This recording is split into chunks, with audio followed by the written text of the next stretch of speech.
Okay, today we are Tuesday, April 16th. We are at the East Ridge Rec Center in Highlands Ranch, Colorado, about to get some thoughts from an early executive with Mission Viejo here named Joe Blake. So Joe, thank you for coming and sharing some thoughts about your earliest memories in the almost 20 years that you worked for Mission Viejo, who eventually then became Shea Homes. Right. You have many aspects of your education and career before that, and many things that you've done after that as well. And so we'll just touch on those just briefly, but the focus of this today, we're talking about your time here in Highlands Ranch and what roles you played to get this lovely community developed from an infrastructure point of view, and anything else you'd like to tell us. Great. So for the record, tell us your name, where you were born, and when. Joe Blake, and I was born in Denver, Colorado on Christmas Eve, 1935. And so a Denver native, and grew up in the neighborhood of Park Hill over by the Museum of Nature and Science in Denver, and still live in Park Hill. You live in Park Hill or Montview? I actually live on 17th Avenue Parkway, which is just south of Montview Boulevard. You're familiar with that? I am. Good. Got it. At that point. You went to high school at East? I went to high school at East, which was then and now a great high school, an iconic building and a wonderful place. Just had a grandson graduate from there a year ago now, and then off to Dartmouth College, and that's one of Joe's sons? That's my daughter's son. Your daughter's son. Daughter Ann Patterson. Yeah. Daughter and just I've got four grandsons. Each of my boy Joe has two boys, and my daughter Ann has two boys, and so we're very pleased about that. Wonderful. You went to Dartmouth for undergraduate. How did you pick that? Why did you go to Dartmouth? At that time, there were a number of East High people that were going. It was an all-male school at that time. It was a great place. I had a great 4 years there and thoroughly enjoyed my time. And then came back, and by the way, it still has a great alumni base here in Colorado, and a great regard for its history and traditions. Then I came back here to law school, University of Colorado. I did not take a gap year between graduating from high school. I graduated in 1954 from high school, and then after East, went to Dartmouth and graduated in 1958, and then graduated from law school in 61. And that was in Boulder? Yes. Yep, at that time. Good. So at that point, what did you do with your newly acquired law degree? Well, it was in a kind of a crazed moment. I had taken the bar, and a lot of my colleagues were going to wait for 6 months or better to find out the results of the bar exam. And I thought, well, rather than wait around, I think what I'm going to do is something rather adventuresome. And so I went down and applied to be a special agent in the FBI, which was remarkable because I applied sometime in late June, early July, and I found myself in the new agents class in September of the same year. I mean, they did a very poor job of background investigation by choosing to take me in. But I had 3.5 years in the Bureau and loved every minute. Where were you working at that time? I worked, started out in Tampa, then over to St. Pete. Then I went up to New York City for 6 months. And then I had a great experience. They were sending agents to learn various foreign languages, and I was sent out on a hazard duty to Monterey, California, to the Army Language School to learn French, which was unbelievable. I can still remember sitting up on those wonderful hillsides overlooking the Pacific, listening to the seals barking and trying to memorize my French dialogues for the ensuing day. Then I was transferred back to Washington, D.C., and 64, and that's where I met this beautiful, beautiful, wonderful young lady from South Carolina who was working for Strom Thurmond. Elizabeth. And we met in May of 1964, and I courted all over the battlefields of Virginia, primarily, some in Maryland. I knew nothing about the Civil War, but I thought if I could get her out into the countryside, that would be a better chance than. But she was being courted heavily by the guy. She worked up on the hill, and so you can imagine. And then we were engaged in August and married on Halloween of 1964. A scary thought. Very good. Yes, Yep. indeed. Very true. At that point, did you? Then I came back. I back practiced. here? I came back to Denver, practiced for a while, and then I had a great experience. I was appointed as a legislative assistant for then Senator Gordon Allett. Senator Allett was from the Arkansas Valley, from Lamar. He had just been elected to his third term. A fabulous senator, a wonderful time to be in Washington from 1987 to 1967 to 1970. I mean, there was so much going on. Vietnam was going on.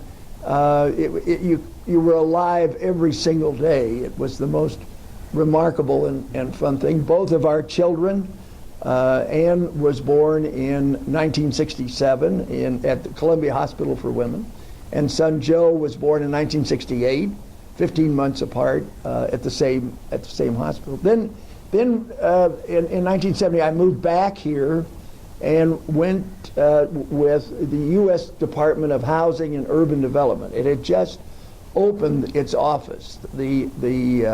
During the Johnson administration, the Department of Housing and Urban Development had been authorized, and so they were starting to consolidate various activities, FHA, urban renewal, public housing, under HUD. And I came back here as regional counsel, and then became regional, deputy regional administrator and acting administrator. And I had a fabulous time. We had 6 states, Wyoming, Colorado, the Dakotas, Utah, and Montana. So it was perfect. How long did you work there? I worked there for about three and a half years, and then the man who was general counsel for HUD started a mortgage insurance company. And he asked me to come with him and start the office here, which I did for 3 or 4 years. And it was during that time that I heard, that Mission Viejo, which had been building this community in Aurora, Mission Viejo, Aurora, had been looking at the possibility, and then of course did, take an option on the Marvin Davis option about the acquisition of Highlands Ranch. I assume you knew Pat Farrell? I did. And but the man that I knew who brought me the opportunity to be with Mission Viejo was Jim Nicholson, who was practicing law with the law firm that Mission Viejo was using to get its entitlements started, to get its planned unit development approved. And Jim called me and said, "Hey, Joe, they're looking for someone with a legal background, someone who's been familiar with local government and deals with the legislature, and also they'd like to have someone who's kind of a local boy who can help guide them around on some of the local issues here." So This was 78, 79? this was 1979, and Had they had the development plan approved yet? no, they were still going through that. They were just finishing up. They had, as I recall, they had taken this option on Highlands Ranch in 1978 with the understanding that they would have 2 years within which to get the planned unit development approved and through the county. So they brought a fabulous team of individuals from California to work on that with a fabulous group in Douglas County, well common sense. The leadership, the county commissioners, planning commission, fabulous people who are dealing with something quite complex, quite new, and they applied enormous common sense to it. And the Mission Viejo people were so extraordinarily ethical in everything that they did. Every promise that was made was put in writing. It was agreed that everything that they said they were going to do, they would do and review it annually with the county commissioners. I mean, the trust factor and the good faith factor were hallmarks of the best that there is in development. So I heard from Phil Riley, who was the president of Mission Viejo Company in California. He had me come out to California to meet with him. Then my wife and I came out, Elizabeth and I went out, and they offered the job, and it was unbelievable. I mean, the opportunity. But I have to say, I had no background, no real expertise in any of the things that I was being called upon to do. I was the title was senior vice president just senior vice president, but under that was all of the government relations, all of the legal. We had a legal team that we hired from the outside. Davis, Graham, and Stubbs was our law firm. And you were inside counsel? I was inside counsel. We hired one guy who was an inside counsel, ended up bringing Paul Pressman out here ultimately from Mission Viejo, California, to quarterback what was going on. And then I was responsible for the finance side of this, the issuances of bonds, the mortgages. So fortunately, the things I had done before were kind of preparation for what I was being called upon. But I have to say that I was in awe of these people then and now who had come here from California, who had built Mission Viejo, California, not only with Mission Viejo Company, but the Jack Robb, R-A-U-B company. The engineering people. These were just highly skilled, qualified, ethical people. Jim Tepfer was brought out as the Colorado president of that operation, and I really for the first 6 months, I was just on the steepest learning curve anybody could ever be. I remember I'd go home and say, Elizabeth, I never made a declarative statement today. Everything I did today was a question. Why do we do it this way? And how can I do this? And what about that? And where can I be of help on this? When did you start officially with Mission Viejo? Yes, I started officially in January of 1980, and stayed there with Mission until, and Mission at the time was owned by Philip Morris. And by the way, you couldn't have found a finer parent to have than the people at Philip Morris. They were, again, amazing individuals. Yes, they were in the cigarette side. They were in Miller's. They had Kraft. They had Philip Morris Credit Corporation, which helped us in so many areas of financing what was going on. And I have to say, when this community was getting started, they got their approval in December of 1979 from Douglas County. So they started the hardscape construction. You know, you look at these roads, you Highlands Ranch Boulevard. All of those roads were built at capacity to begin with, because these were real visionaries, the people who were doing this. Jim Tepfer told me that the finance people convinced them that would be economically more advantageous to build the roads at full capacity, yes, even though that capacity wouldn't be needed for several years. Yes. As part of the master development plan. That's right. And that master development plan that was done in 1979 is the essential same development that has occurred in the intervening time. Think about that. 1980, here we are, 2019. And it's the same essential plan. with lots of open space, lots of open space. It's amazing.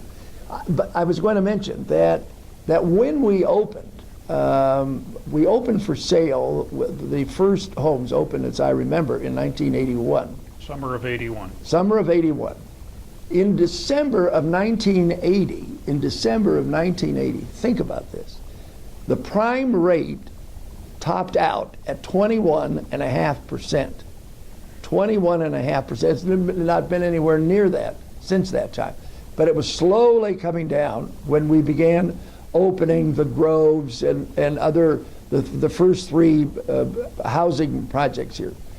And at that time, the interest rate was somewhere in the neighborhood of 14.5%. I saw some advertisements to that effect. Yes, and we were able to buy the rate down from 14.5 to, so you started at 11% and then 11.5, 12.5, 13, then it would go to 14. So it was, the interest rate environment was very difficult here. At the time that we got underway, however, maybe after the first or second year of full production of what we were doing, 20% of all new homes sold in the metro area were being sold here at Highlands Ranch. It was remarkable. And Mission Viejo was the exclusive builder initially. It was the exclusive. They had that experience in California. They did not want to have other builders here. But over time, they recognized that would be appropriate to bring other builders in, and they were very careful with who they brought in, because we had a standard of expectation. You know, when you're talking about building a community that will not be completed for 25 years, you are making promises not just to you today, Mark, but you have to be sure that you can fulfill those promises to your grandchildren when they move here. So everything that's being done is being done with expectation of we've got to do it right. And unlike other developers, I think, Mission was very, very clear that it paid its share of the assessments that needed to be paid to the HRCA, to anything else that was going on. We actually paid those. And when you talk about setting those assessments, setting those mill rates, those mill rates that were set in 1980, 1981, essentially are the same now. Yes, because property values have come up, but Bruce Lebsack and others, the financial people we had here, were extraordinary in terms of what they could foresee.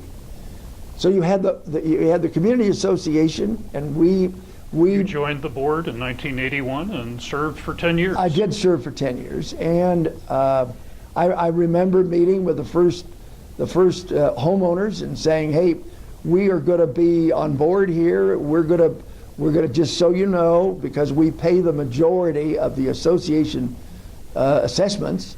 We're going to be in control for a while until everything gets balanced out, so that we can fulfill the promises we made. We don't want to lose control here and then have people say, well, we don't want to do it that way anymore." No. And it was a mandatory association. That's another thing, one of the reasons that this community association is responsible, has been so responsible and has been so successful and has been so well thought out, is that it has a serious source of money that is mandatory, everybody, whether that's commercial or residential. So they could do that right. Everything was done right. And one of the things that was done here that you almost take for granted unless you live outside of Highlands Ranch are these rec centers. These rec centers were built with families in mind, with being sure that everybody has the opportunities to participate in athletics. This is a family. This has always been a family community. In the early days, if you would move here, I'd say this is the best place you could possibly live. If you were a single adult, that wasn't, you probably, unless you were a grandparent, you probably weren't going to be so happy here, because we didn't have many apartments and we didn't have much going on. Not initially, but it was part of the development plan. But it in was terms part of it. The higher development That's for higher density housing. That's exactly right. And then the commercial begins to come on. The employment base comes on. We built our system so that everyone would be able to access. I mean, you've got a community now of almost 100,000 people. Gosh, when we started Highlands Ranch, I don't think there were 10,000 in Douglas County. I doubt it. So you had stress on the schools. Here's a growing area with virtually no tax base. So the first school that was built here, Northridge Elementary School, was based on the basis of Mission Viejo Company put the money in to build it, and it was reimbursed over time, over a long period of time. I think we gave them 10 years or 20 years to be reimbursed with the increased assessment of valuation. That's in addition to donating the land In that addition it was to, built on. yes, sir. And in addition to paying the operating costs the first 6 months that Northridge opened. But it was in our best interest, and it was in the best interest of the school district. But it was the first of its kind that had been done. But those stresses are always going to be a part. School district, we had the great good fortune, I did, to work with Rick O'Connell as the superintendent. We became great friends. Here it is. Did you go fly fishing with him? I did not go fly fishing, but we've spent a lot of time together. He and his wife, Yep. Mary Jane, and I. This is the 16th of April, 2019, and I just had lunch with him and his wife last week. So we all had to work very hard because the stresses were there. What was your involvement with the first rec center, Northridge? Northridge, it was built not with handball courts at the time. I was an avid handball player, so that they were expanded. But that first rec center was important because it was at Northridge, and the park was there. One of the things that Mission had agreed in its list of things it was going to do was to provide a park for the community. So they put in, I believe, ultimately $2 million into the Northridge Park, and then attached the rec center to it, so that area around Broadway and today C470 is what that initial area. You bring up C470. It's an interesting and complex thing. There's a lot of construction going on out there right now. Initially, that was to have been part of the interstate system. It was to have been a bypass around Denver to build so that people did not have to go through downtown Denver on Interstate 70. But Dick Lamb. But then Governor Lamb said, we're going to slow down that development. We're going to stop. We're going to put a silver spike in it. It's ironic because tonight I'm in a men's poetry class, and former Governor Lamb and I are in the same class, so I will tell him of our discussion today. One thing I find ironic is that we've seen pictures that Jim Teffer had. Yes. Of the grand party after the filming of Centennial in September of 1978. Yes. And who's in one of those pictures? Dick Lamb. Is that right? That's very interesting. Yeah. That's very interesting because we did an interview last year with Kathy Brock. Oh, yes. Who was the PR lady that yes, was trying to keep Mission out of the papers yes, at this point. This was 78. And yes, the whole thing on the filming of Centennial was perceived as being a disruptor because their main focus was on completing the development plan and getting the approvals. But finally Universal Studios, whatever, yes, convinced them that it would be to their advantage if they allowed this to occur. And her deal was to say, okay, we'll let 30 people come in and view the filming and have lunch or breakfast with the crew and the stars. right. And a grand party at the end where they would invite the people that were important that Mission Viejo needed to meet Yes. in the Denver area to be not just a California developer, but Yes. a community person who was interested in being in the community long term. Right. Did you attend that party? I did not attend that. I joined them after that filming was, but when I joined them, they were still sort of cleaning up after it. And you know, the Veniford Ranch Road gets its name because they put the sign over the front of the mansion, Veniford Ranch, because Absolutely. that was the title in the book in Centennial, and it was great. I wanted to mention something about C470. So when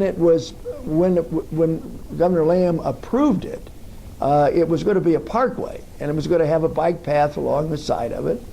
But It's going to be called the Centennial Freeway. Centennial Freeway. So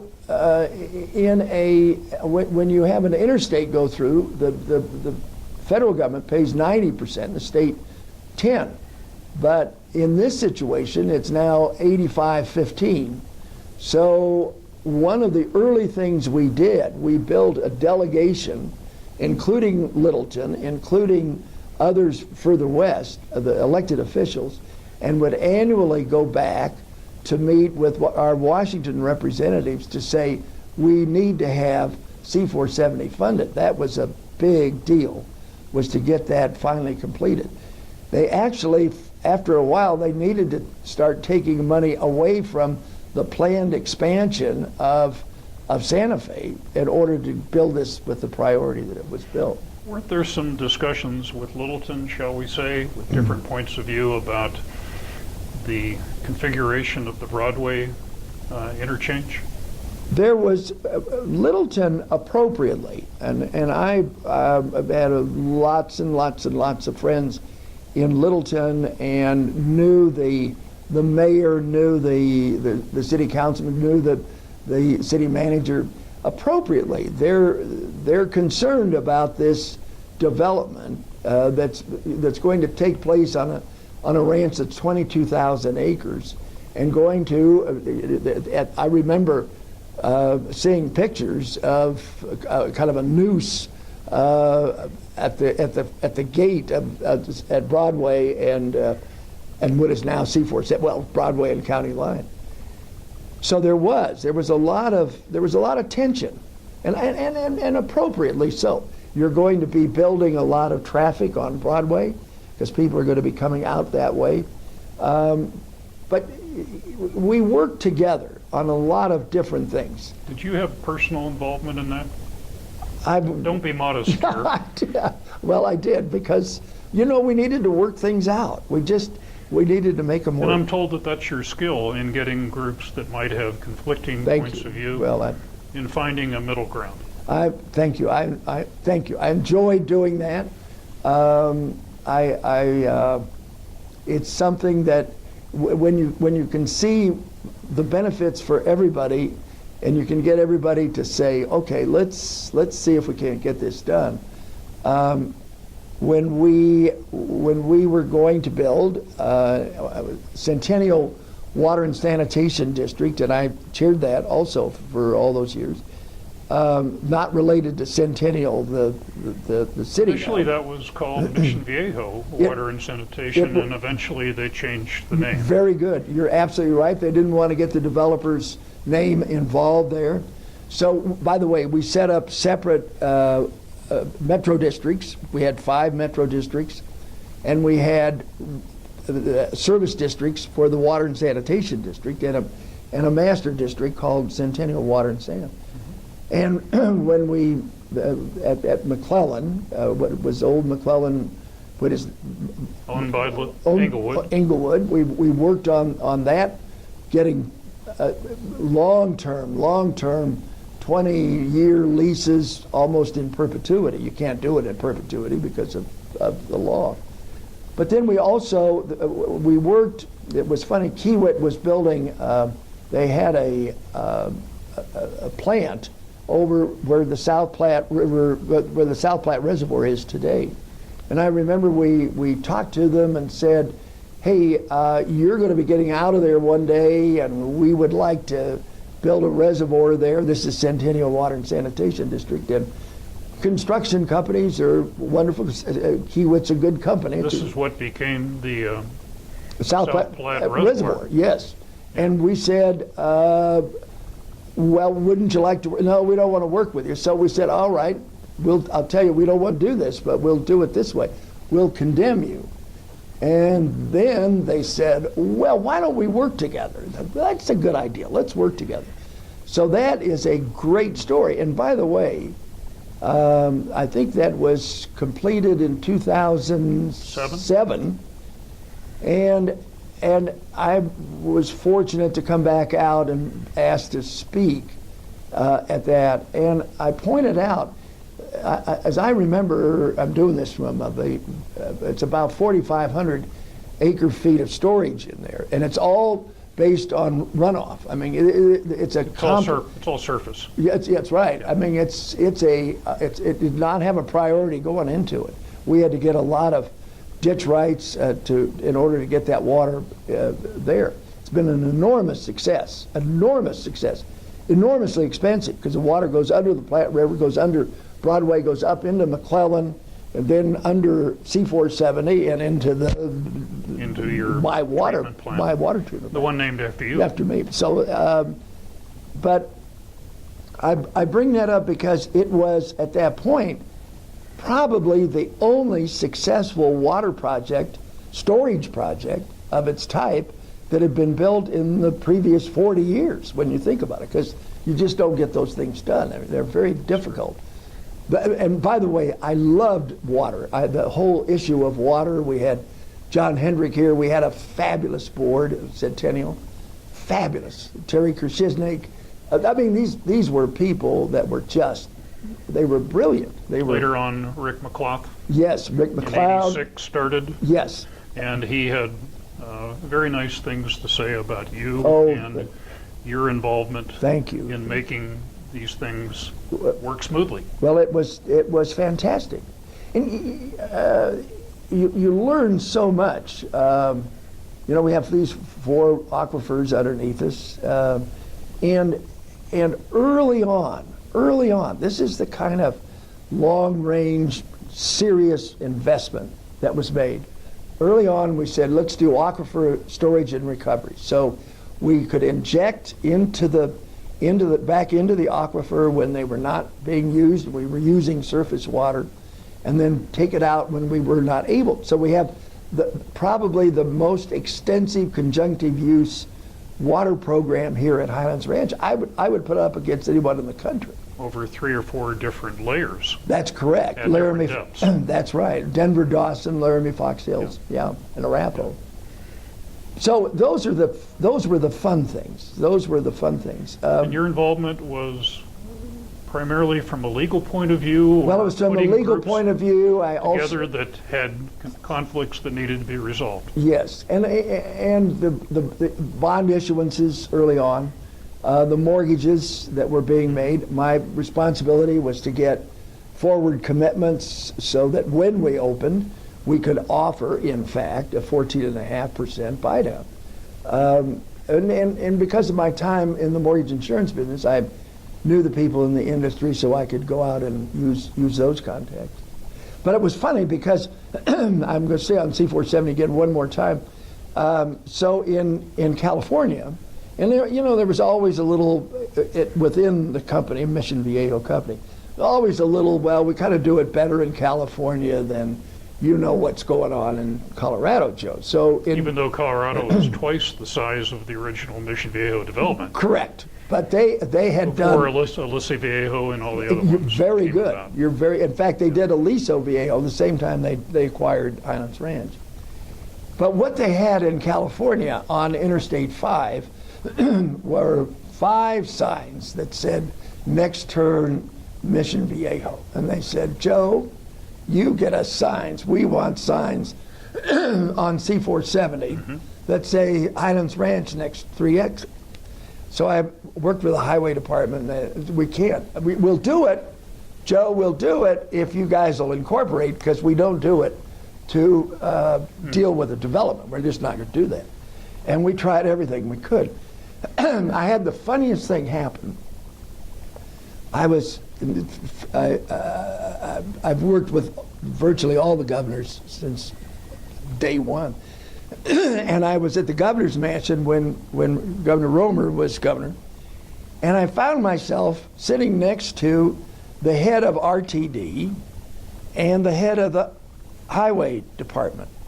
And I knew them both, and this just kind of came to me. And I made this up, literally made it up. I said, you know, to the RTD guy, I said, we're building all these park and rides, and people get confused. I made it up. People get confused. They don't know where they are. Wouldn't it be great if you identified the park and ride and gave it a name, like Highlands Ranch? Wouldn't that be it? And he said, you know, Joe, that's probably a good idea because it's a new area and we'll do that. And then literally, this was a 20-minute conversation. And I said to the head of the highway department, now look, they're going to put this sign that says Highlands Ranch Park and Ride. We need a sign up on the road that says Highlands Ranch. Get off at University. Yeah, exactly. Yeah. I remember when they came out and put the sign up, I took my family out on the north side of C-470 of C-470 to point out what was happening there. It was such a joy, and I finally got the dadgum thing done. By the way, did you ever live in Highlands Ranch, or did you suffer from this commute for years and years and years? I endured. Particularly prior to C-470 being built. I did indeed. I did indeed. Well, you're a glutton for punishment to do this for almost 20 years. It was unbelievable. I did, and there was never any criticism from the company. You know, why don't you live in Highlands Ranch? I liked the ability to say I'm done and just kind of get. We have a lot of roots in Park Hill too. I do. That was. And your parents lived there before you. Yes, yeah. So it was. I there. get that. But I tell you what I did that was life changing. I started doing books on tape, and I would go to the old Highlands Ranch library, and I'd do. You were a trustee, were you not? I was. The one that was at the convenience center. Yes, that's right. But I'm a Civil War nut, and I would be doing Civil War, and then I got into, and so the commute was not so bad. You know, it was 40 minutes one way. It didn't matter. You're going to get it, and it was all fun. But you know, getting the name Highlands Ranch, we talk about that. It's all accepted now. I mean, it's all accepted. But you really have to peel some of this back to say, well, where is it? You know, because when we started, we were in the Littleton postal zone. We were in 80126, Littleton, Colorado. And Jack Sauer was the wonderful young postmaster in Littleton. And I went over to say, Jack, we really need, you know, we're trying to make this hometown USA. We really need to say Highlands Ranch. He said, oh, you can't do that, Joe. You know, there is no place. You're not official. And so I said, all right. So, Jack, let me ask you a question. When you sort mail, do you sort by Littleton, Colorado, or do you sort by zip code? Oh, we said we sort by zip code. I said, here's an idea. Why don't we just say Highlands Ranch, Colorado, 80126? You don't care, do you? No, we really. But he said, if I do that, will you do gang postal delivery? We don't want to have to do delivery to all your dadgum homes out there. My words, not his. So I said, you need that? That makes total sense to me. We need Highlands Ranch, 80126. We got a deal. So that's how Highlands Ranch got started in the postal zone. And this is prior to the post office at Quebec and I was just going to say the first time the name Highlands Ranch, Colorado, ever appeared was at that post office down the way on Quebec. Which ultimately became multiple zip codes. Correct. But later on. But we're still now recognized as Highlands Ranch. So we did everything we could to get the name Highlands Ranch involved. You know, getting getting the first high school named Highlands Ranch here was not the easiest thing in the world, but it honored our history, and it honored, and working with the Douglas County School District was fun getting that done as well. Kathy Brock had shown me some of the initial material that was used to not only justify this purchase to Philip Morris, but also to used in marketing the homes and the developments that were going to be built. Right. And it was called the New Town of Highlands Ranch. Eventually that got shortened to just Right. Highlands Ranch. Right. But Art Cook was brought out from California, and in addition to being the ranch manager, where they were running up to 800 head of cattle, whatever, and buying and selling at the brush That's correct. market at this point. He enjoyed that part, but he was also the community spokesman Right. because he had done similar things in California. Yes. Did you two ever overlap in terms Oh, we of worked- responsibility? We worked together. Art had the golden voice. Art Cook was just the best. His wife was the postmistress. First postmaster. Yes. Postmistress. Mistress, yes. The one at the convenience center. Yes, right. Actually. And That was we Pat? worked remember. Pat. Yeah. The initial one was a little trailer now at Dad Clark, on the north side of Dad Clark and east of Broadway.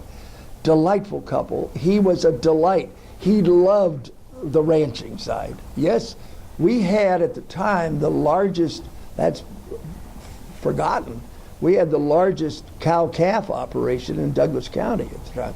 And my understanding that there were tax advantages. Of course, I mean, but The undeveloped land at that point as part of the 40-year plan was all agriculturally was all taxed. agriculturally taxed. Exactly right. And appropriately as the uses changed, it became either residential or commercial or non-urban. And then when they get a tap uses. fee, then they That's- collected the system development fee to fund the infrastructure. The infrastructure that was needed. Yeah. But you couldn't have found a better spokesperson for Highlands Ranch than Art. Art, oh my God, we'd have Highlands Ranch days. You know, when we first opened, December of 1981, Jeff Kappas was, I always kid him still about being a little elf. He was announcing that he was coming down. Dad Clark on his way to bring Christmas joy to the kids in Highlands Ranch. And this was at Santa's workshop? Yes. And You know, the story is that they called up to California, to Mission Viejo, and said, send us the plans for the physical building, and Yes. we'll build one ourselves out here. Yeah. Oh, I mean, and at the branding time, we would have the whole community out for a big community picnic. I mean, it was a big deal for 3 or 4 years. You'd have, well, the initial, you might have had 50 people, then you had 400 people, then you had maybe 1,000, and then, you know, that's one thing that you learned in this. And that is that you had to retell the story all the time, because you had people moving in who were not aware of what the promises were, of what we are trying to accomplish. And so our communication with our own constituents was a really important aspect of why we were so successful. I saw several pictures that occurred at the Highlands Ranch Mansion, which was definitely a community-oriented Yes. activity. Yes, Art Cook was known for his pit barbecues That's out in right. the backyard. that's exactly right. And I even saw at one point a swimming pool Yes. with a slide. That's right. Was that, which now is on the outside of the metal fence? That's right. Was that an in-ground pool, from what you recall? Yes, I think I so. think it was. Yeah, I from think the so. photos that I've seen. Yeah, And someplace later on that kind of disappeared. But right. You know, thank you for bringing that up, because the way in which Mission and those early plans celebrated the history of Highlands Ranch, that mansion, everything south, you know, that's left open. That's left open.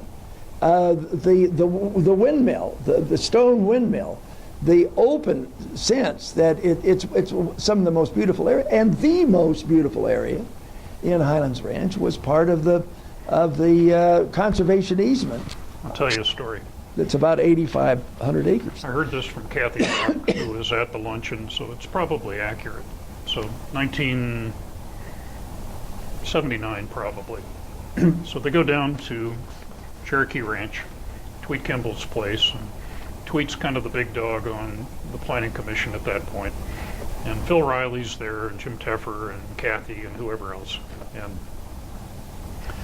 they get to discussing the plan, because the Planning Commission for Douglas County is going to have to approve it before it goes to the county commissioner. And Phil kind of asks Tweet, saying, Tweet, what's it going to take to get our project approved? Because there was lots of concern of this big urban, suburban development going into a rural county. Right.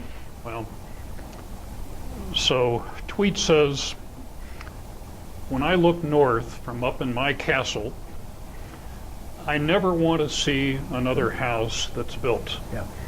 So Phil Riley, seizing an opportunity, says, tell you what, you take a certain number of acres on the north side of your property down to the borderline there of the Douglas pasture. Right. And we'll take 7,000 or 8,000 acres Yep. on the south side of our property, and we promise that we will never build on that.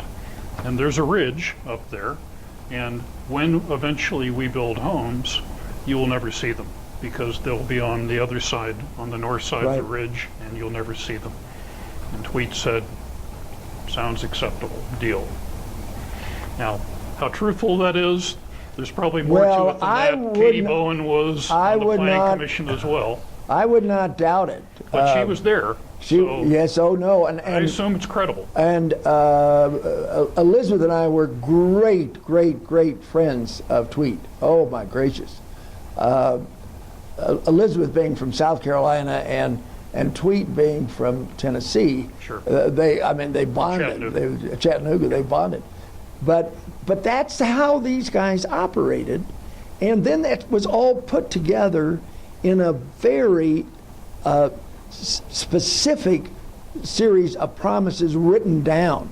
That ground will always be left open. Yep. And think about that. I mean, that when you combine the open space, the conservation open space easement that Mission provided, and Shea has, of course, done. We'll come back and talk about. I have such regard for Shea, but you combine that with the fact that the city and county of Denver has Daniels Park. Daniels Park, yeah. And then what you've got with regard to Tweet's Cherokee Ranch and Castle Foundation. I mean, some real visionaries have been at work here in the last 50 years that people need to say, wait a minute, that's pretty interesting. Because I believe the first territorial road before we were a state, it went down Santa Fe, and then the other one went down what is now... No, before Santa Fe. Went down Colorado Boulevard. What was Colorado Boulevard. It went up over to the Daniels Park. Daniels Park, and came down through Pretty Woman Ranch, which 1861, 1863. There we are. Elizabeth and Sylvester Richardson. Okay.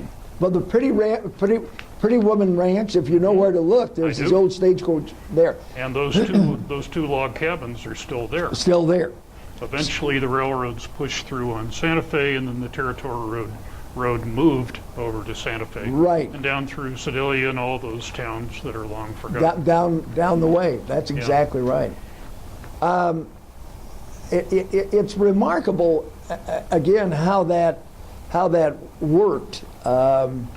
You remind me when we wanted to bring a road in from the west to the east and not come in Ranch Road. Mm-hmm. The neighbors were very upset. Oh, you how can you do that? And I remember, gosh, Bob McQuarrie was the name, a wonderful man, ran the Littleton Historical Museum. What a phenomenal facility that is, and he is now deceased. What a fabulous man. And he and I worked together to say, well, wait a minute, what was the original, where did the original access come in from Highlands Ranch? Well, it came in off of Santa Fe. So we were able to show that it was historically accurate, our approach. Now, it took a lot of time and effort to go through the history of how we made that happen, but it did. And that's part of the reason why there's gates at the Highlands Ranch Mansion today, to avoid the people who want to use it as a shortcut to drive through. That's from exact. Ranch Road to Gateway. And we went through all of those, you know, and again, all with very specific undertakings with Well, everything. the mansions had lots of interesting discussion. At one point, Jim Tepper told me that they thought of actually turning it into kind of an administrative building. At one point, we thought that what ultimately in the 2000s became Southridge Rec Center was one of the possible sites, was one, the historic ranch there at the mansion, and there was some pushback about that. Pushback, but also some discussion at times about making it an inn. I have a kind of a personal story about that, because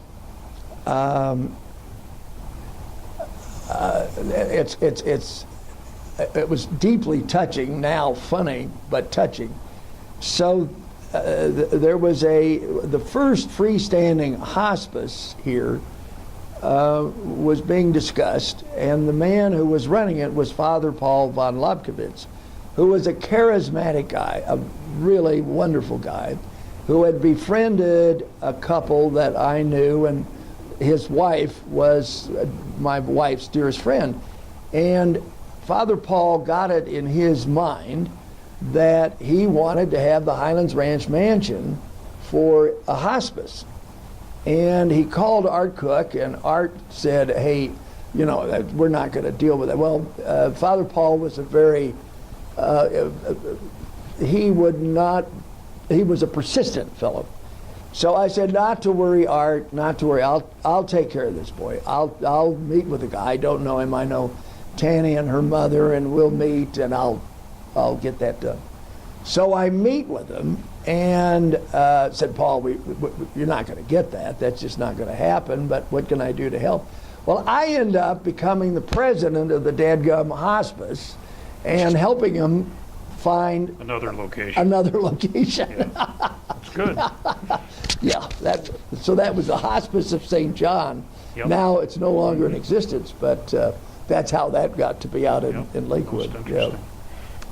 You got invited back when the mansion got transferred from Shea Homes at that time to the Metro District, but early memories of the 80s of the mansion, did you have much to do with that? I tell you, it was so much fun. It was such a joy to be able to go there. They did parties there, and we had great times. My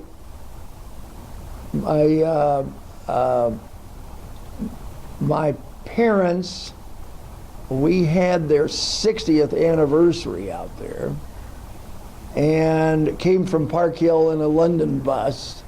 And then and the Shea people were so kind and allowed us to do this. We had my dad's 100th birthday out there, and it was remarkable. So there's longevity in your family. There is, and one of the great memories also was for Tweet's 80th birthday. Art Cook was the MC? He was, and we had worked out this deal where it was so adorable. I said, Tweet, I'm going to come. I have a little surprise for you. I want you to be ready at this hour. I think it was at 11:30 a.m. But I have a little surprise, and she's just like a debutante, a young. Oh, what's it going to be, and what are you doing, and all of this. Well, She bought a hat too. She bought a hat, and I was in a helicopter. Richard Gooding provided a helicopter, so we. Were you in the helicopter? I was in the helicopter. Yeah. So we flew up from the mansion, our mansion, down and landed in front of Tweet's castle. She's just beside herself. And then we fly her back down and land out on the west side of the mansion. And we have all of her Sweetbriar classmates are there. All of the hounds from the Arapaho hunt are there. Sure, Marvin's there. Art Cook is doing we have a little parade in front of the mansion. And they had a carriage. We had a carriage. She had to have a carriage. To the mansion steps. My hands were a little shaky when I tried to put the corsage on. I will say that. I needed a little help on that one, but it was so much fun. So mansion has great memories. A Waterloo event. A Waterloo event. My daughter and I were just in January, February at the castle. By the way, the foundation, the foundation that's supporting that facility of hers, the castle's never looked as good. They are doing a magnificent job. And it was for Tweet's, quote, 105th birthday. Yeah, I think James Holmes is doing wonderful things. He is absolutely, just absolutely, he's doing a great job. And they should be supported. They're doing phenomenal work here. So the 2009 event that you were invited back when Shea pretty much was giving the mansion to the Metro District. Marianne Morgan was still alive at that point. She was. Do you want to share any memories you had of Marianne? Marianne was phenomenal because Marianne had grown up here and lived in a house just on the north side of Highlands Ranch, a little nondescript house, but again pointing to the humanity and the character of Mission Viejo people and the Shea people. They said, Marianne, you've been here forever. We're not going to move you at all. You're going to stay exactly where you are. And they did that. And so, of course, this was for her to be there, and still, she finally passed on. But she lived there, I'll bet, for 20 years anyway. But it was perfect. And Marvin Beeman. I mean, they've always responded well to the history and the sensitivity of this place. Mm-hmm. That they have. And I've got to say, I think it was 1995 is when they sold Philip Morris. I always laughed that Mission couldn't produce enough zeros because we were always profitable, but you need lots and lots of zeros in a big corporation like that. Cannot praise the management of Philip Morris any higher than. So at around that timetable, 1995, 1996, they decided that they would sell all of those properties, including the properties in California and Arizona. Yes. As well as here in Colorado. Here in Colorado, yeah. And so they started looking, and fortunately, Shea came and acquired us. And again, the quality, the thoughtfulness, the character, the history. I mean, you were just proud. And I was so honored to stay on with them because I had such high regard. I asked Terry Nolan, I said, what was the effect on your paycheck? Well, not your paycheck, but Metro District that now Shea you worked with instead of Mission Viejo, and he said there was no change. No. Your paycheck changed. Yep. Where you weren't a Mission Viejo employee anymore, you were a Shea employee. Correct. And it was at least for another 2 or 3 years. It was seamless. It was absolutely seamless. You know, I want to tell you a story about Terry. So I cannot give you the specific year he started at the 1996. So 1996. Terry was fresh out of being a naval pilot. He read in maybe our local newspaper that there was a vacancy at the as the manager of the HRCA, You know, Terry had grown up here, went to the University of Colorado Boulder That's for right. his undergraduate. I'd forgotten that. Though he got his master's degree in finance or something while he was in the Navy in California. In California. Well, he came to see me because I was on the HRCA board, and he had this great military record. And I said, Terry, I think we just filled that. I don't think that position is still open. We do have a position open with the metro districts, and he said, well, that might be very interesting for me. And I said, well, let's talk about that, because you're not. You have no government background. You have no government background. You're a military background, but he had management background. You have an extraordinary background, and so we talked. We talked for probably a couple of hours, and I said, just hang in there. Just hang in there. Let me see what I can do.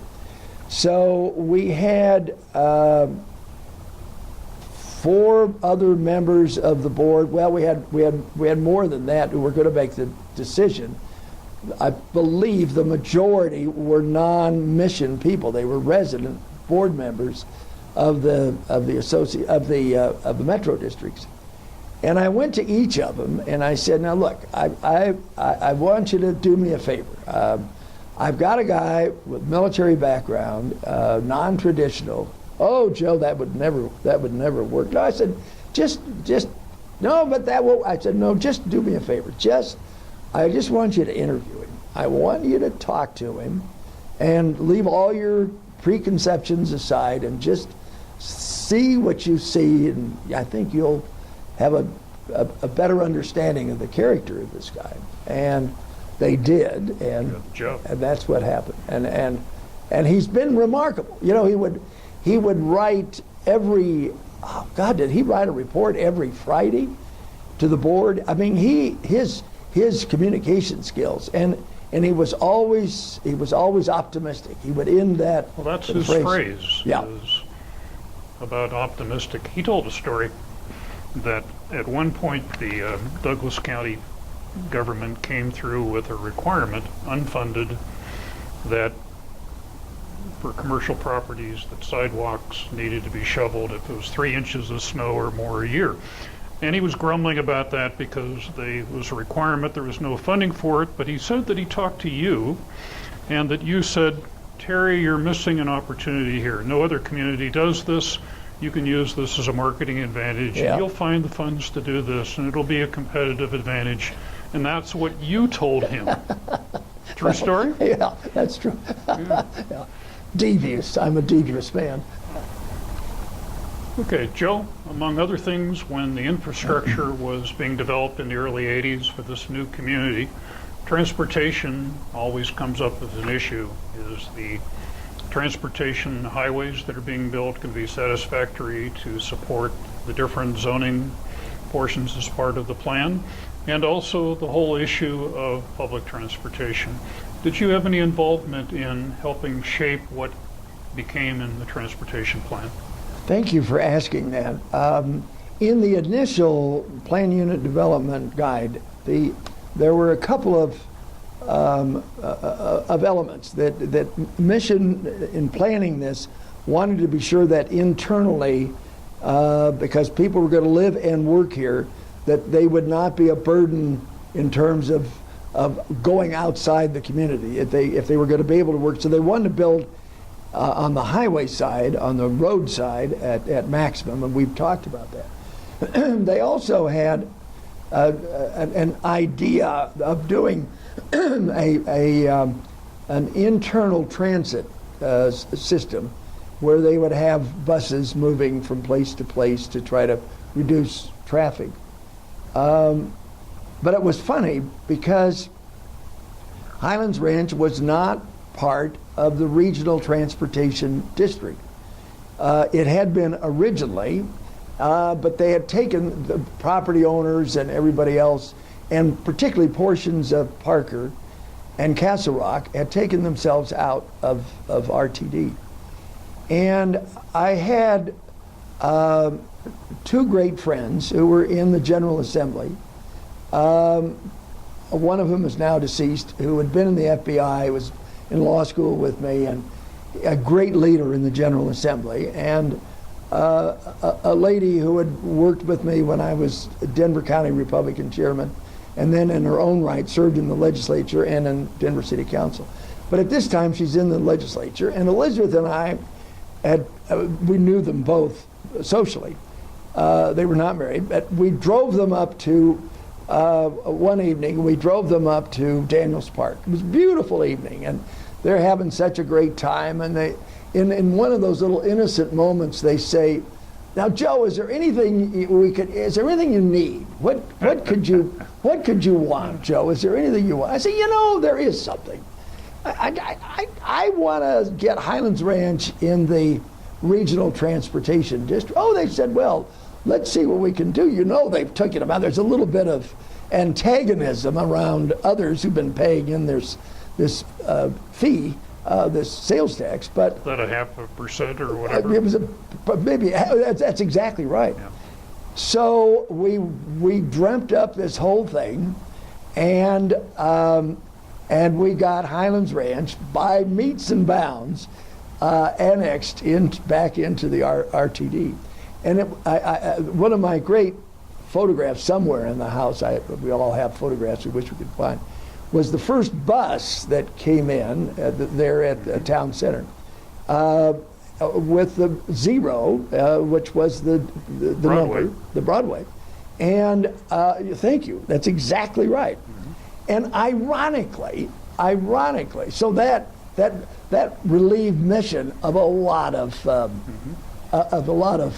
pain and suffering and investment that we got the RTD. People always say that things happen from people who know each other. They do, and who know and trust each other. Yeah. But it's so funny because my office today as Chancellor Emeritus is down on 17th and Glenarm. And I've got a corner office, and I look out, and every day here comes the Highlands Ranch Zero bus passing by it. It's a sense of joy. It's great. One of the other things I understand you might have been involved in was when the Douglas County Sheriff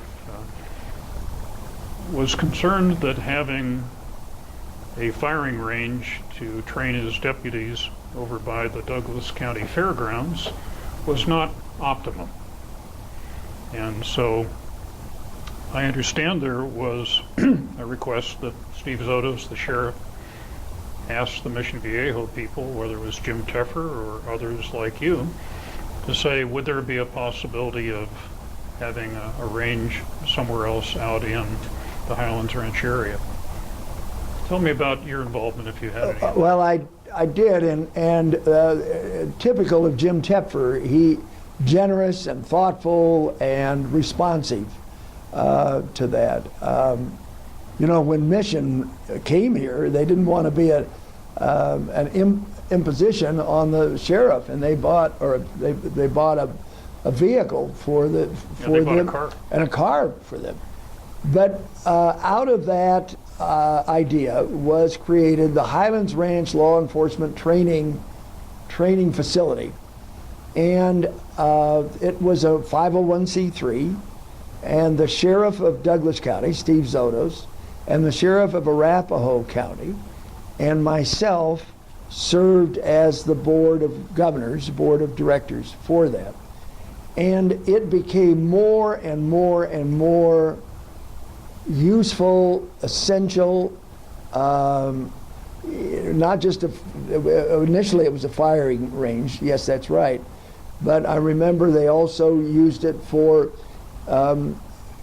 pigs decompose at the same rate as humans, I'm told, and they had an area then where they would bury pigs and train dogs and others to try to find those carcasses, if you will. So that was an adjunct, and then they added others, and then they added a facility.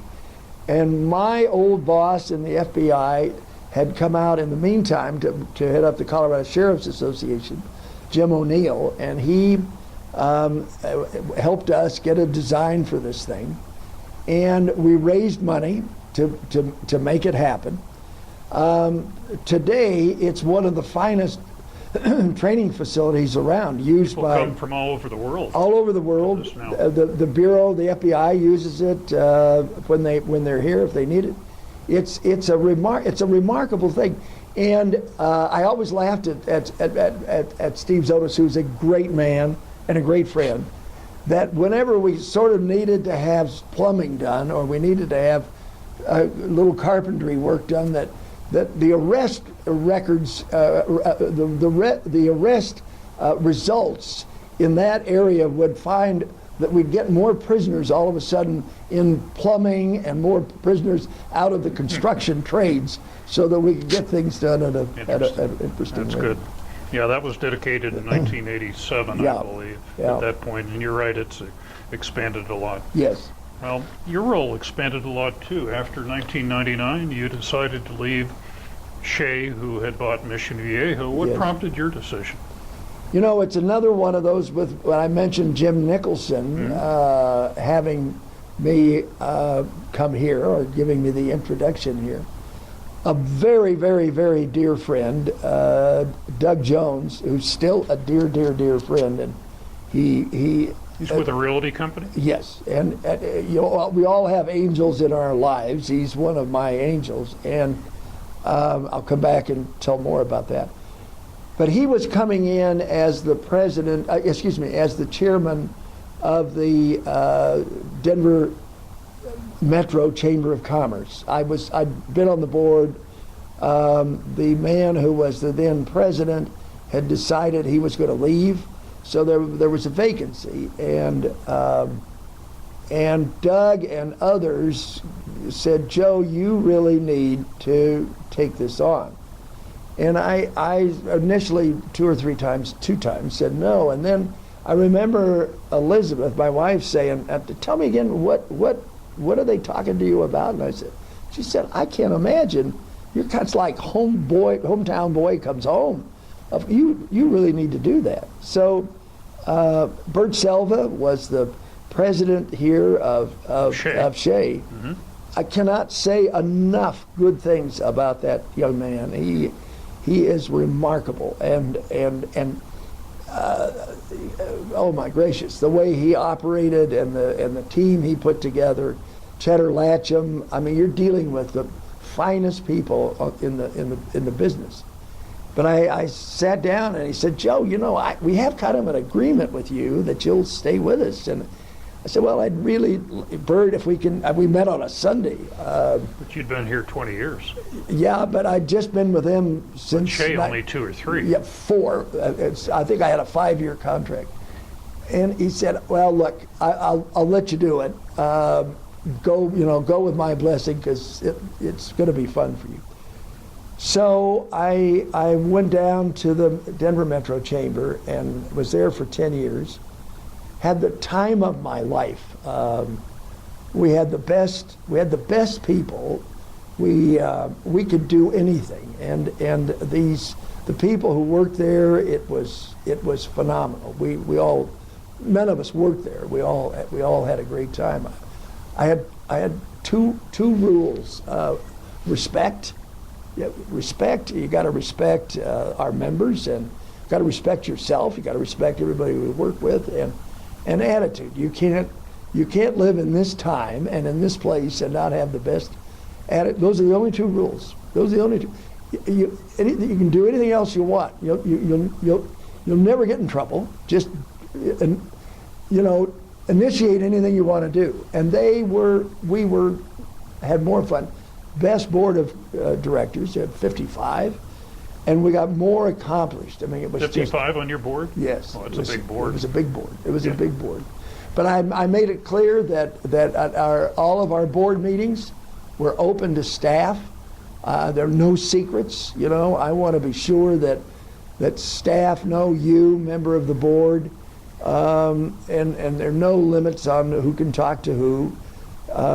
And the respect. I mean, if you want respect, we had respect that was unbelievable and accomplished amazing things. primary purpose of the Metro Chamber of Commerce was to support the existing businesses and grow and Yes. bring in new businesses. Bring in new businesses. And also, we were going through some major, talk about infrastructure, we were going through some major infrastructure, regional infrastructure issues.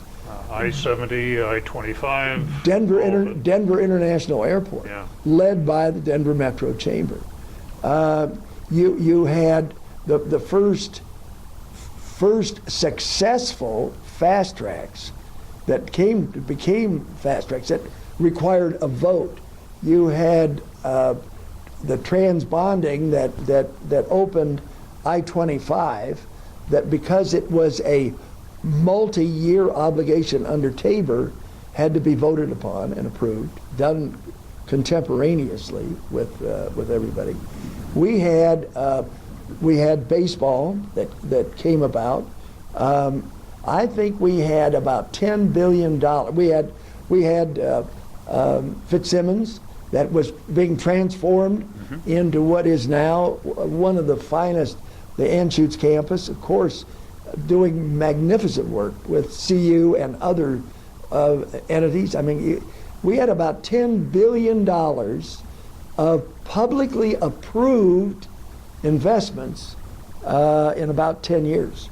So, in key in that undertaking was the Denver Metro Chamber. I know they at times are you never saw a tax you didn't adopt or approve of. We took some we didn't approve of. That said no, that's not one we want to get involved with. But transportation was clearly it. I ended up before I went to the chamber, I had been appointed by Governor Owens to the state transportation commission and was chairing that transportation commission. So we were key, and it was a great time. And we've talked about referendum C and D. Referendum C and D were a statewide vote that in 1995, C passed, D did not. And what C did, it's the only, I'm very proud of this, it's the only statewide measure that dealt with citizens saying, we will take a time out on Tabor for 5 years. We won't get our refunds. We'll allow the state to take those increased revenues that are coming in for transportation, for health care, and for education. All good causes. All good causes, but it had to be approved on a statewide basis, statewide vote. Bruce Benson was a co-chair, Al Yates was a co-chair, and myself, and traveled all over the state. Thousands of organizations approving it. Those who, it is consistent with Tabor in the sense that Taxpayers' Bill of Rights that says you cannot, without approval of the voters in a taxing element, you cannot adopt something that deals with finances without approval of the people. And Tabor said without approval of the people. So under Ref C, we were following what Tabor said. If the people say we'll stop, we will not accept our potential Tabor refund over a 5-year period, you can reinvest it here. And it was adopted by, after all we went through, maybe 50.2%. It was very close, 51%. D failed. D was a designated fund for highway construction. But it's still the landmark. It's still the paradigm for how, on a statewide basis, that got done. And it was so much fun. I can't tell you. That's good. Then Well, I mentioned Doug Jones and the last. So Doug is appointed by Governor Owens to be on the Board of Governors of Colorado State University. And he and I are very, very close friends at that time. as well as now. And I remember he invited me up to drive up with him to hear Gorbachev speak at CSU. And on the way up, we got reminiscing about how much fun it had been for both of us to work together at the chamber, he as chair and me as president. And I said, wouldn't it be fun if we could do something together again? And he said, well, why don't you think about coming on the board of governors of CSU? And long story short, Governor Owens appointed me. You have to be approved by the state senate. And I can remember the delightful senator, lady who was chair of the Senate Education Committee, said, we're not taking any more white guys. We're not taking any more white guys. We've had all of them we're going to have, but we'll take you because of what you did on Rep C. There was a little bit of pushback about you being the only senior, or the only finalist. Yeah. Well, no, that then becomes, so I joined that board, I don't know, 2006, 2005. And then in 2009, yeah. About right now, they had decided that they were going to split out because in historically, the president was also the chancellor of CSU, and they decided we're going to do something with regard to a standalone system, such as CU has. So that's when I then became the sole finalist for that job, and was. Where you had responsibilities for Pueblo as well as Fort Collins, as well as the online, our CSU Global, which grew quite a bit. Amazingly, over it is the years that you've been involved in that. Yes, that's right. So I stayed on. I became chancellor and had a great time with that. Got the Global going and said, this is fine, guys. I've enjoyed this. I don't need any more. They said, stay on. You get to keep your Denver office. Get to keep your Denver office. I live in Park Hill. I'm 5 minutes from my office, and I get to raise money for them. And I didn't go to CSU, but I love CSU. I love its character and its quality. So thanks. Wonderful. Thanks, guys. We'll give you the last word. We're approaching our time constraint here. We wanted to thank you on behalf of the Historical Society for coming and sharing your memories of your time in the first 20 years and the development of this community. You know, I want to thank you guys because as someone who grew up in Denver and saw this impending doom called development of Highlands Ranch by a California developer. I didn't know him. I had the same reaction that everybody else would have had. And then to have been given the chance at that time and place to be a part of this. I was sort of everyman in the sense that I didn't have the expertise that others had and could really call upon it, but I also had the sense of wonder that I never lost for this.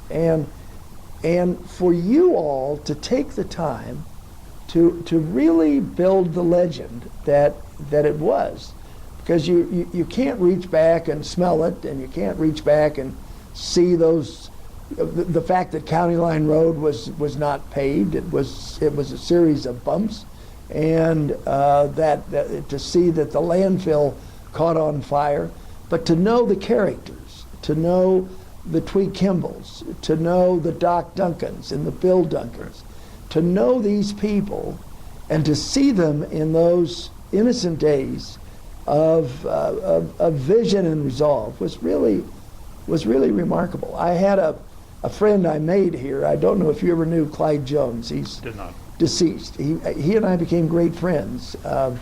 He had moved here from Oklahoma and became sort of the unofficial historian of Douglas County. Mm-hmm. And the two of us would travel all over Douglas County, and he'd show me these places that he had found, Lamb Springs and other places that are just remarkable. And so I have a great sense of appreciation for history. Well, that's part of our history. That's here. right. So thank all you. the other ranches. So I want to thank you guys. Well, thank you. You bet.